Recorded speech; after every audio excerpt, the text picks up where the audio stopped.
Gold just hit the lowest level it's seen in months, sitting at 4,017. Bitcoin is printing signals that analysts are comparing to the 2022 FTX crash levels. And this week, ECB and Fed both meet two central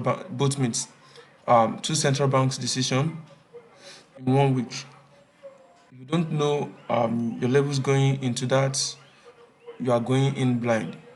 I'm going to show you exactly what to watch on all three markets. Stay with me.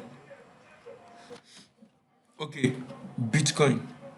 And over the last 3 weeks, this market has done something really significant that most people aren't fully appreciating yet.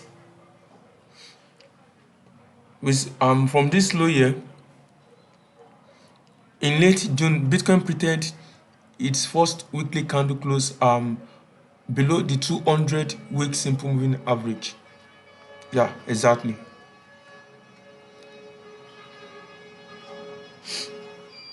Now, that level that level sits right around 62,000. Yeah, it was around this level here, 62,000 to 63,000. Now here's why this matters, why that matters. Analysts are pointing out that this matches the depth of distress last seen during the FTX collapse in December 2022. That was 4 years ago. And the realized profit and loss ratio has hit a 43-month low. That's one of the most bearish on-chain readings in years. And this is important.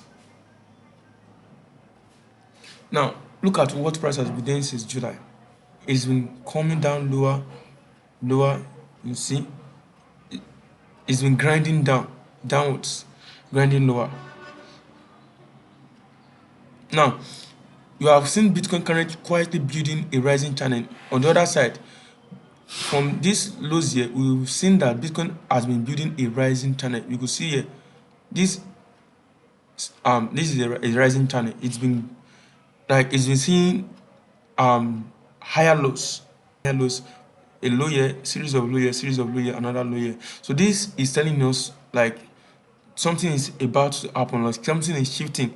If it's not actually a pullback, maybe let's say a rally, like a new rally.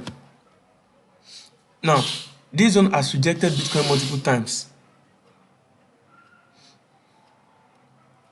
So a breakthrough, analysts are saying a breakthrough above this area can change the picture in the near term.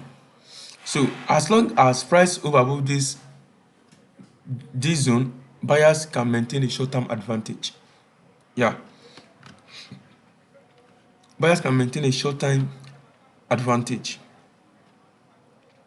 And one piece of genuinely good news this week is that spot Bitcoin ETFs recorded $197 million of net inflows last week.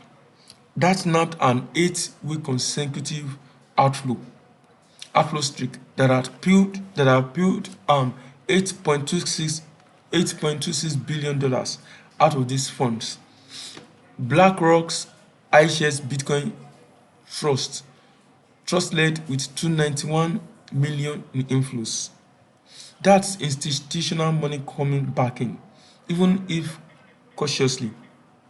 So um we have started seeing smart monies, we have started seeing big banks, we have started seeing participants bringing in money with what BlackRock's iShares Bitcoin did. So that's institutional money coming in, even if it's very cautious. Now, the Fed meeting July 29th is the biggest catalyst for Bitcoin going forward. Hawkish Fed strengthens the dollar, and Bitcoin is back under pressure.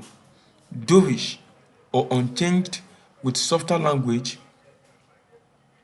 then dollar weakens, and Bitcoin could finally break that 65k, the 65k resistance. So two scenarios: Bitcoin bearish if 61,000 breaks clearly. On-chain model suggests 54,000 as the next significant level. And dollarized price flow. So bullish if daily above close 55,000 here, above these areas here. Best case target 70k. So to wrap this up, the theme across all three markets right now is simple. Big decisions coming. ECB meets July 23rd. Fed meets July 29th.